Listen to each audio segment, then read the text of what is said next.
Jadi selamat datang untuk Raihan. Selamat pagi. Bisa diaktifkan video Anda karena kita di hari ini diatur sebaik mungkin supaya tidak kendala, supaya nyaman untuk kita belajar di saat ini. Oke, sambil menunggu juga teman-teman yang lain. Oke, ini sudah ada.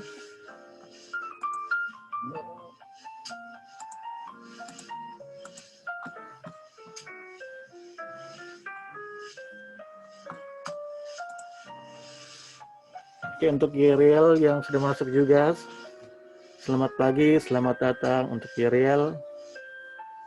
Sampai jumpa kita kembali lagi di hari ini, di hari Kamis, tanggal 10 September, di mata pelajaran sistem komputer.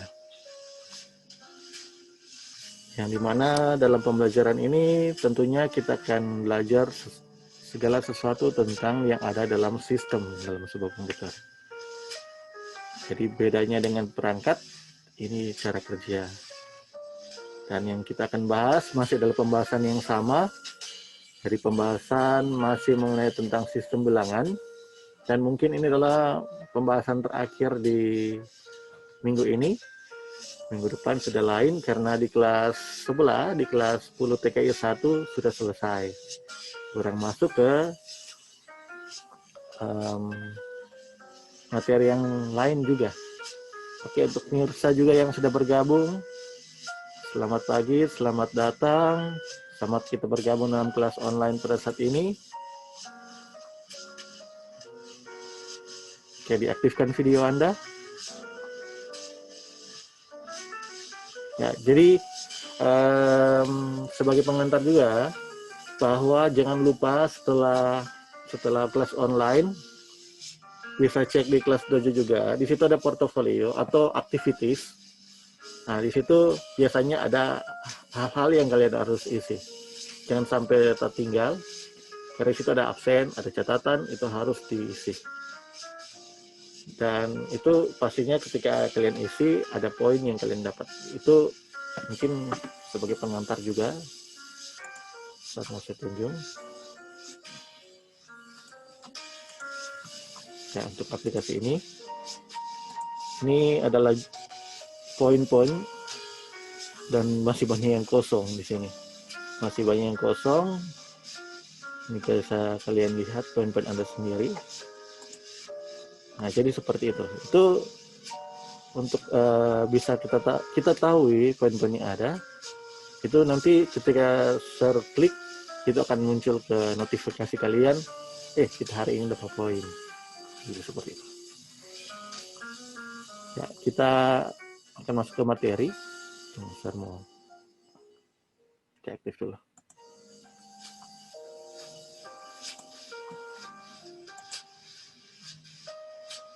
Ini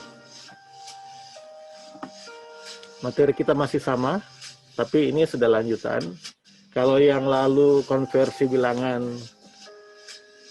dari bilangan yang lain ke desimal, baru ada dari biner ke bilangan-bilangan yang lain. Di saat ini kita ini yang lalu. Nah, dan jangan lupa ini kita harus selesai benar. Karena ini adalah satu basis dari setiap sistem bilangan. Gampang sih sebenarnya. Desimal 10, biner 2, oktal 8, 16. Jadi 10, 2, 8, 16. Ingat saja itu. Karena kalau tidak tahu basisnya, basis dari sistem bilangan itu akan kesulitan nantinya. Oke, ini sudah selesai. Nah, ya, kita sampai di sini ya. Minggu lalu. Jadi ini yang minggu lalu. Bahwa antara biner ke desimal itu seperti mana konversinya. Kalau yang dulu kan dari desimal, dari bilangan lain ke desimal. Ini juga ada cara, jadi banyak sekali cara dalam konversi bilangan ini untuk dikonversi ke bilangan yang kita akan sistem bilangan yang kita akan gunakan nantinya. Contohnya sistem bilangan yang kita gunakan di sini adalah sistem bilangan biner.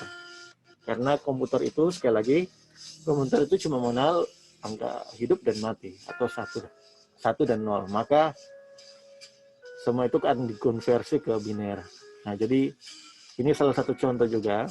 Ini contoh untuk bagaimana misalnya kita mencari berapa 10111100, ini di berapa desimalnya dalam konversinya. Nah, jadi dapatnya seperti ini. Ini salah satu cara juga untuk mencari tahu juga bagaimana untuk mencarinya. Nah, dan ini per masing-masing baru baku jumlah. Ini salah satu contoh. Ya, berikut. Biner ke oktal. Jadi, cara mengkonversi bilangan biner ke oktal dapat dilakukan dengan mengkonversi tiap 3 buah digit. Jadi, di dalam oktal ini dibahagi dari 3 digit aja. Yang seperti ini. Nah, jadi bagaimana mencari bilangan oktal dari biner ke oktal? Selain ada cara yang tadi seperti ini kan kalau ke desimal. Kalau oktal seperti gimana? Jadi oktalnya kayak seperti ini. Jadi dia dibahagi bagi 3 digit. Jadi misalnya kalau dia 100 itu berapa bilangan oktalnya? Dan simple saja, dan itu dicari saja satu persatu dari bagian-bagian yang sudah dibahagi. Sebenarnya ini ada 2 nol di depan, tapi sama saja tuh. Kalau terantara 2 nol di depan, tetap cara pencariannya cuma satu ini. Jadi seperti itu. Ini gambaran untuk ke oktal. Ini kalau ke heksa. Jadi kalau oktal itu 3 digit, kalau heksa itu adalah 4 digit. Nah, 4 digit ini, di sini kenapa ada C? Yang kita tahu bahwa konversi bilangan heksa atau heksadesimal itu, atau bilangan sistem bilangan itu tidak ada mengenal angka 10, 11, dan seterusnya. Karena 10 itu sudah ada 2 digit di dalamnya. Karena dalam sistem bilangan itu dia dihitung satu per satu, bukan memakai dua digit sama matematika. Jadi agak berbeda. Makanya dia di situ pakai huruf sebagai simbol untuk pengganti angka 10, 11, dan seterusnya. Nah, jadi kalau C ini adalah berapa? Kalau 10A, 11B, berarti 12 itu C. Nah, itu kita bisa buktikan. Bisa buktikan dengan mencari dari tabel kebenaran yang kita akan cari. Oke, saya kasih contoh. Ini ada tabel kebenaran. Dan tabel kebenaran itu tentunya bisa membantu Anda ketika proses mencari. Ntar mau setting karena dia mesti pindah slide.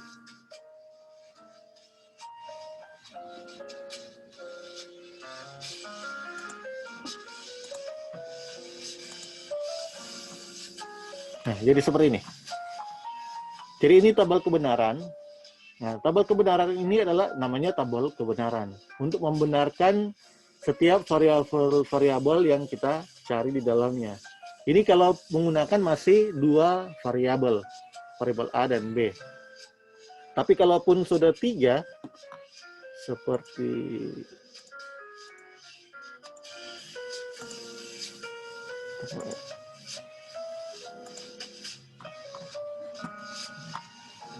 pindah-pindah. Nah, ini untuk 3. Nah, jadi dia ini yang digunakan untuk oktal. Karena oktal itu ada basisnya 8, dia 0 sampai 7. Jadi yang tadi kan C itu, berarti yang sebelahnya untuk variabel 4. Karena di dalam heksadesimal itu sudah menggunakan 4 variabel di dalamnya. Karena dia sampai 15. Jadi 0 sampai 15. Nah, kita bisa cek di sini. Di sini kan heksanya C itu adalah 1100. Nah, bagaimana membuat ini tabel kebenaran? Sebenarnya gampang saja untuk membuat tabel kebenaran. selain kita bisa mencari dengan rumus, kita juga bisa berpikir secara logika di sini. Misalnya ini 0000 baru 001, baru habis itu setelah ini satu sudah terisi, tentunya dia akan isi di digit yang sebelahnya. Maka ini akan jadi 0. Setelah dua-dua terisi, maka berikutnya adalah dua-dua harus terisi sama di sini. Baru demikian begitu terus sampai full di sini. Sampai full 1111 itu F. Nah, jadi dengan adanya tabel kebenaran ini, kita bisa mengetahui yang tadi, ini C. Kita cukup hanya melihat saja dari tabel kebenaran itu. Tidak perlu lagi mencari dengan menggunakan rumus-rumus yang kita gunakan dalam sistem bilangan ini. Oke, coba ulang. Memang ini pindah-pindah.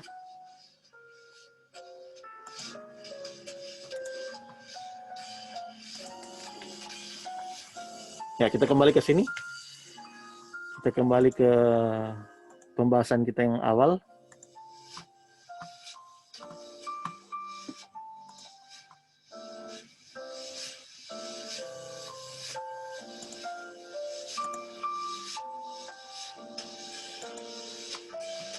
Nah, jadi contoh konversi bilangan binary tadi kan 1100 itu adalah C.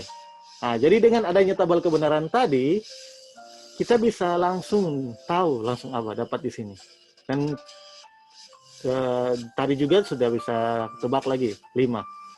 Nah, jadi ini adalah contoh yang tadi.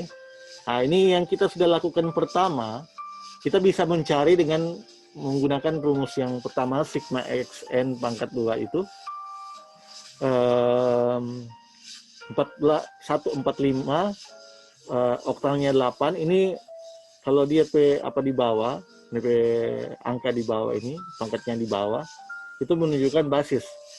Dan yang di atas ini adalah perpangkatan. Nah, jadi seperti inilah cara mencarinya. Dan juga kita bisa menggunakan cara-cara yang lain juga, karena bisa kebalikannya, bisa desimal ke oktal. Desimal ke oktal seperti gimana, itu orang bisa lihat juga di atas. Jika kita cari dari desimal ke oktal, ini kan dari desimal ke yang lain-lain. Misalnya kita mencari desimal ke yang lain. Ya, ini mungkin agak bingung di sini karena sudah semakin rumit. Jadi di sini memang berbicara soal komputer itu, semua itu berbicara soal logika. Jadi cara berpikir sebuah sistem itu memang bisa kita artikan dalam bentuk sebuah logika di dalamnya. Karena tidak gampang juga. Oleh karena itu, kenapa mesin dibuat? Karena seperti itu. Untuk membantu manusia untuk bisa mengolah pikir. Nah, ini memang untuk proses secara kenyataan yang kita lihat sekarang memang tidak akan tahu gimana. Tapi ini kita patut mempelajari semua ini supaya kita tahu sistem di dalam sebuah komputer itu seperti apa. Karena pembahasan kita tentang mata pelajaran sistem komputer. Jadi seperti itulah. Oke, ini ada bilangan biner ke oktal. Nah, ini ada contoh. Karena dia menggunakan 3 karakter dari kanan, atau 3 variabel yang digunakan, maka ini adalah satu contoh. Misalnya, ini sampai banyak digit. Nah, berapa untuk oktalnya? Nah, itu kita bisa bahagi di dalamnya. Jadi, bagi 3. Jadi, dipotong-potong 3. Nah, kenapa di sini ada 0 di depan? Ini tidak. Karena ini adalah sebenarnya ini 0 ini bisa saja kita sernya taruh. Karena ini cuma menunjukkan bahwa semua itu dibahagi 3. Meskipun di sini tidak ada 0 di depan. Yang pada kenyataan sebenarnya itu ada ketika kita dibahagi. Tapi ketika kita mencari konversinya, itu biasanya tidak ditaruh. Maka cuma boleh taruh di sini, bolehnya enggak. Yang pasti bisa seperti ini. Nah, jadi seperti ini. Ini kan tidak perlu ditaruh juga. Karena kita sudah bisa tahu 101 itu adalah 5. Sebenarnya dia itu ada 4 digit. Sama juga dengan ini. Ini cuma contoh saja. Jadi kenapa di sini tidak ada 0? Ini cuma sebagai menunjukkan itu semua dibahagi 3 digit, 3 variabel. Karena itu adalah sistem bilangan dari bilangan oktal itu sendiri. Nah, jadi saya rasa bisa dipahami untuk saat ini. Ini masih kategori yang sederhana saja di sini. Logikanya masih sederhana. Nanti ketika kita masuk lebih lanjut, itu lebih berat lagi memang sebenarnya. Nah, jadi kita bisa dapat di sini dan langsung kita bisa lihat kita berkebenaran juga seperti apa 001 itu berapa, 111 itu berapa, dan seterusnya. Oke, berikut. Nah, ini yang tadi, kalau tadi oktal, kalau ini adalah heksadesimal. Nah, bedanya adalah di variabelnya. Karena heksadesimal itu menggunakan basis 16, jadi lebih banyak di dalamnya. Jadi dia harus menggunakan 4 karakter atau 4 variabel. Nah, kemudian dicocokkan pada angka tabel yang tadi di atas. Bisa kita cocokkan dengan tabel tadi. Atau tabel kebenaran yang sudah saya tunjukkan tadi. Nah, maka bisa ditambahkan angka 0 untuk memudahkan pengoperasian. Jadi bisa tambahkan 0 di depan atau tidak. Ini salah satu contoh. Sama juga sih. Saya rasa cara konversinya sama, cuma bedanya di basisnya, variabelnya, cuma beda-beda di situ. Nah, ini 14E, 15F, dan seterusnya. Ini dia buat seperti ini supaya memudahkan saja. Karena ketika dia sudah berangka 2 digit, dia pasti akan jadi huruf di dalamnya. Oke, berikut. Konversi bilangan oktal ke biner. Nah, oktal ke biner kurang kebalikannya. Jadi tadi kalau yang tadi seperti ini, biner ke oktal. Kalau oktal ke biner adalah kebalikannya di sini. Nah, bagaimana mencari dari oktal ke biner? Nah, jadi seperti ini bisa jadi. Jadi oktal ke biner, misalnya oktalnya berapa? Baru kita potong satu per satu setiap digit. Jadi kita pilih satu per satu. Karena dalam sistem bilangan itu tidak mengenal angka 2 digit, cuma 1. Jadi semua dipotong satu-satu. Misalnya 5 itu berapa, 4 itu berapa, 1 itu berapa. Ini contohnya, bisa dilihat. Misalnya 4573 dengan basis 8 itu berapa binernya. Jadi semua dipilah, maka hasilnya seperti ini. Jadi 4573 itu binernya adalah sedemikian. Oke, lanjut lagi. Masih sama dengan yang tadi. Caranya masih sama. Mungkin oktal dan heksa sama, karena semua itu dibahagi. Jadi seperti ini. 756. Jadi 756 ini adalah oktal. Jadi ketika kita untuk mencari oktal ke heksa, kita harus mencari dulu oktal ke biner. Karena tidak bisa oktal langsung ke heksa seperti apa. Jadi dia harus konversi dulu oktal ke biner. Misalnya 756, dikonversi dulu di biner, baru dari biner ke heksa. Biner ke heksa yang seperti ini. Ini kan biner ke heksa. Jadi dapat binernya, baru konversi ke heksadesimal. Jadi ketika kalian membuat untuk mencari konversi oktal ke heksa, sebenarnya kalau kalian menggunakan kalkulator di komputer atau apa, itu ada kalkulator untuk programmer. Jadi dia kurang mau pilih okta, heksa, itu bisa dibuktikan di situ. Tapi jangan terbiasa cari dengan kalkulator. Karena kita akan tidak tahu bagaimana DP perumusan atau bagaimana DP cara mencari di situ. Memang kalkulator itu bagus, tapi itu sebenarnya tidak bagus untuk orang lain karena membuat rasa gampang saja nantinya. Oke, jadi seperti ini. gambarannya. Jadi simple saja. Bagaimana mencari oktal ke heksa? Jadi kita harus mengkonversi dulu oktal ke biner, baru biner ke heksa. Demikian juga sebaliknya mungkin. Nah, ini heksa ke debiner. Nah, heksa ke debiner juga itu misalnya ADE ini basisnya heksa. Berapa binernya? A yang kita tahu itu adalah 10, D itu yang kita tahu adalah 13, E itu 14, maka kita bisa dapat di sini. 10-nya berapa, heksanya, binernya, bisa dilihat di tabel kebenaran, dan yang seterusnya. Ya, jadi seperti itu. Gambar simple sih. Nah, sekarang ke heksa ke oktal.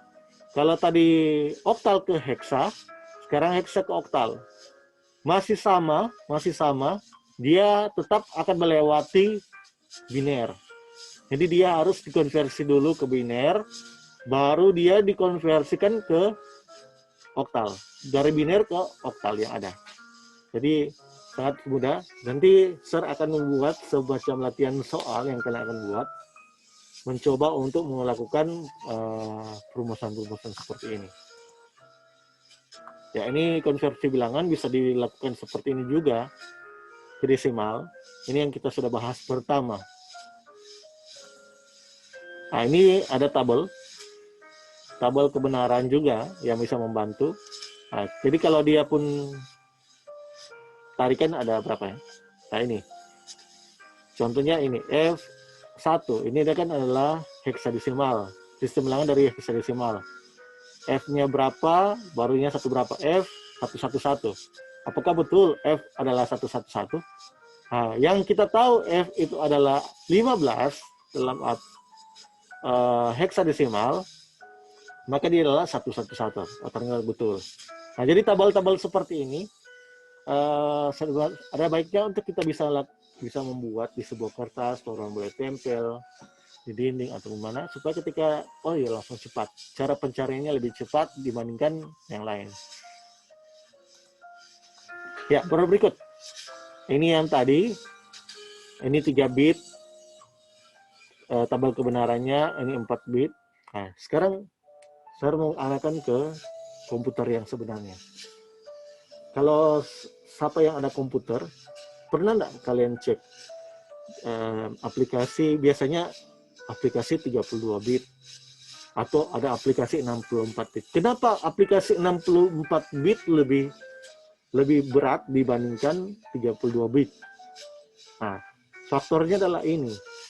Karena semakin banyak jumlah bit yang diolah, maka semakin bekerja keras ini prosesor.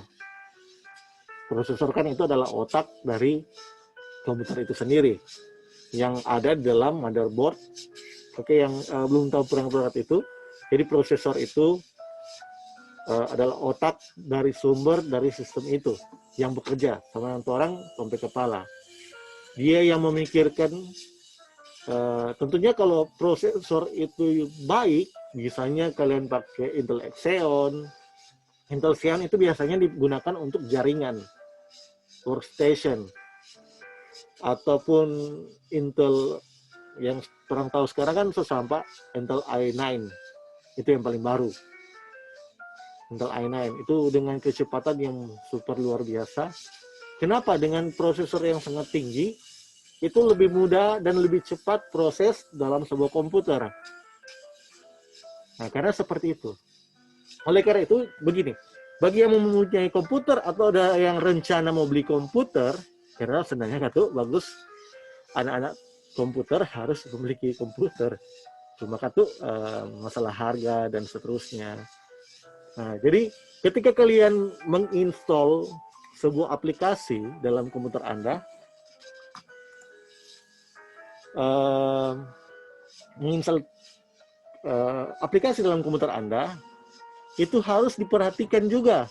Kalaupun orang komputernya tidak mampu, cuma mungkin Intel Celeron, atau mungkin Intel i3, tapi generasi masih generasi lama. Nah, itu kan cara kerjanya, atau Intel Atom. Kan ada tuh yang laptop cuma kecil, orang menggunakan Intel Atom karena dia cuma kecil saja. Jadi ini otak cuma otak-otak senang anak SD dan kalau mau bilang. Coba kalian pikir otak anak SD, Kong kasih pembelajaran seperti ini. Waduh, pusing dorang. Karena untuk masalah dorang berhitung masih mungkin belum terlalu mantap. Jadi masih banyak. Jadi belum banyak diasah di dalamnya. Jadi ketika diperhadapkan dengan bit yang banyak, apalagi 64 bit install aplikasi ini dengan 64 bit. Nah, itu kan akan bekerja keras DP komputer.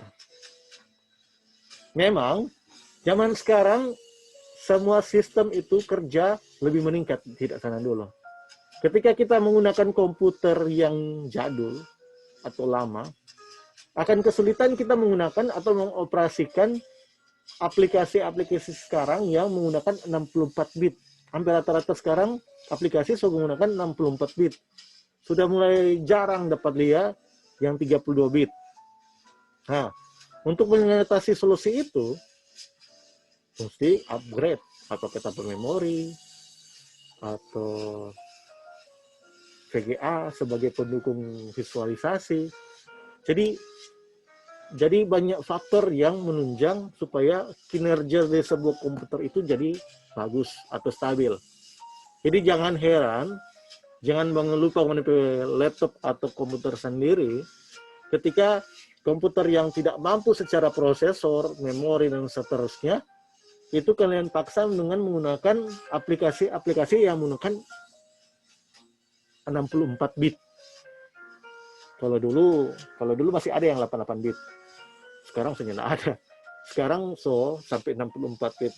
Saya kurang tahu kalaupun ke depan ada muncul kemari aplikasi yang menggunakan 12 bit. 128 bit. Itu belum tahu. Pasti kalaupun demikian, kapasitas komputer itu harus lebih tinggi lagi. Nah, jadi seperti itu. Ini kode ASCII-nya. Kode ASCII. Kenapa pembelajaran ini juga penting? Karena seperti itu, gambaran cara kerja dari komputer itu sendiri. Ini baru 8 bit. Kalau dia ada 64, berarti ada 64 digit di sini. Coba bayangkan tuh kalau dia ada 64. Berapa aja itu dia? Berapa aja DP konversi bilangan? Jadi cara kerjanya jadi lebih berat tentunya. Sedangkan tadi orang cari saja dengan cuma menggunakan berapa digit, itu sudah sedikit menguras otak kita. Ini secara manusia. Tapi secara mesin itu tergantung dari sistem atau peralatan dari komputer itu sendiri atau alat itu sendiri. Nah, itu kalau ada yang hobi misalnya main game secara online atau apa, biasanya di situ ada tulis berapa bit di dalamnya. Jadi jangan paksakan seperti itu. Ini cuma satu gambaran saja untuk kalian supaya kalian juga bisa tahu. Jangan sebagai orang, kan bukan cuma TKI saja yang belajar tentang itu, tapi semua yang berhubungan dengan komputer itu banyak. Tapi untuk mungkin anak-anak AP atau APW, orang kan yang tidak mendalami hal ini, atau orang yang menguasai dalam bidang ini. Jangan, misalnya orang sebagai orang, ini cuma contoh. Kita sudah mempelajari tentang banyak hal, tentang apa itu komputer dan seterusnya. Jadi kita bisa menjadi seorang yang mendampingi atau mungkin yang bisa menyarankan ke orang lain untuk tidak menggunakan hal-hal yang tidak mendukung ke komputer tersebut. Jadi sekali lagi jangan pernah kita mempergunakan bit yang lebih banyak ketika komputer kita atau alat kita tidak mampu melaksanakan itu. Dia akan bekerja keras di dalamnya. Bisa jadi pasang, apalagi kalau pasang aplikasi. Pasar sekarang ini ada pakai berapa aplikasi yang digunakan. Jadi dia ada banyak bekerja keras di dalamnya di situ. Nah, oleh karena itu karena kata laptop tergolong menengah lah, bukan tinggi sih. Kalau selalu di atas. Aduh, harga juga menunjang, mendukung. Jadi ada kualitas, ada harga tentunya. Semua berbicara soal harga, toh, betul toh. Jadi kalau kalian ingin dapat sesuatu yang lebih tinggi atau lebih bagus, memang siap-siap untuk terkuras tuh Opoji. Jadi memang sudah begitu. Namanya teknologi, sesuatu yang baru, ya ini dari Zoom sudah mengingatkan, tinggal 10 menit. Jadi pertemuan kita juga selesai. Jadi ini tabak asli, ini latihan, nanti akan saya bagikan juga, nanti akan dibagikan di kelas dojo, latihan soal, dan ada beberapa latihan soal yang sudah diserahkan juga, yang mungkin ada yang belum backing dan seterusnya, itu dikerjakan. Sebagai kita bisa mengulang-ulang cara kan supaya menyadarkan untuk kita semua sebagai orang komputer, ternyata cara kerja komputer itu tergantung dari sistem yang kita gunakan. Kalau sistem yang kita gunakan atau perangkat yang kita gunakan dengan standar yang di bawah, jangan orang paksakan untuk memakai aplikasi dengan bit-bit yang sangat tinggi. Karena dia akan dikonversikan juga dengan jumlah kapasitas aplikasi. Gitu. Jadi seperti itu. Jadi apalagi ini kan kalau ini sama sederhana. Nah, kalaupun di dalam media, kenapa perangkatnya harus spek-spek yang sangat tinggi? Karena pertama dia banyak mendukung 64 bit untuk aplikasinya. Kedua, cara kerja pengoperasian aplikasi yang ada di multimedia itu besar sekali. Jadi dia juga menggunakan VGA, jadi banyak. Jadi harus menggunakan perangkat-perangkat yang bisa menunjang hal itu. Jangan dipaksakan Intel cuma Intel Celeron atau Intel Atom, kemudian paksa edit atau apa, waduh tak kancing. Pas mau render 5 jam atau 10 jam baru kelar. Padahal cuma sedikit DP waktu durasi. Jadi itu berpengaruh sekali. Dan mungkin untuk pembahasan kita tentang sistem bilangan ini seperti ini saja. Nanti kita akan masuk ke berikut karena kita akan membahas lagi tentang gerbang logika. Gerbang logikanya seperti gimana. Oke, untuk mengakhiri pertemuan kita saat ini, kita akan kembali lagi ke untuk foto bersama. Siapkan posisi masing-masing. Nanti kita jumpa lagi di minggu depan, di jam yang sama, di waktu yang sama, di hari yang sama, tentunya. Jadi pagi-pagi semua standby supaya tidak ketinggalan. Memang ini serja record, direkam, baru semua upload di YouTube. Supaya bisa lihat-lihat kembali, mungkin kalau ada terlalu cepat atau hal yang lain, karena kita dikejar oleh waktu yang sangat singkat dan terbatas. Jadi harus memang sedikit senang kuda. Jadi mesti cepat. Jadi bisa dilihat kembali, di YouTube. Itu link nanti akan saya bagikan di kelas 7. Itu nanti saya akan sampaikan di dalamnya. Oke, atur dulu posisi bagus-bagus supaya bisa di-post. 3, ada mau 2 kali. Ini yang pertama tuh. 3, 2, 1. Saya mau post apa tuh? Taruh dulu di kelas story. Kalaupun nanti ada yang mau bahas story Akang, boleh ambil di sini di kelas dojo atau bisa download di mana. Nanti juga di grup kelas juga saya akan taruh dengan versi yang lain, dengan foto yang versi yang lain itu bisa. Kalaupun ada yang mau bahas story Akang, kita belajar komputer, nah, itu silakan, tidak masalah, tidak dilarang juga, itu unik hal. Oke, yang kedua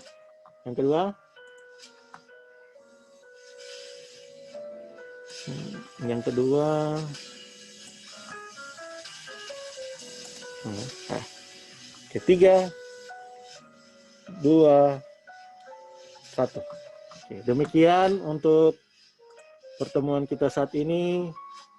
Kiranya bisa bermakna dan bermanfaat untuk kalian ke depan. Dan apapun yang kita pelajari ini meskipun terlalu cepat juga, mudah-mudahan ini pembelajaran daring ini pandemi bisa berakhir supaya orang boleh kembali lagi ke sekolah, bisa bertatap muka langsung, karena ini kan masih secara virtual kita menghadapinya. Oke, demikian untuk saat ini. Sampai jumpa berikut di lain waktu. Jangan lupa untuk absen di kelas dojo. Bye.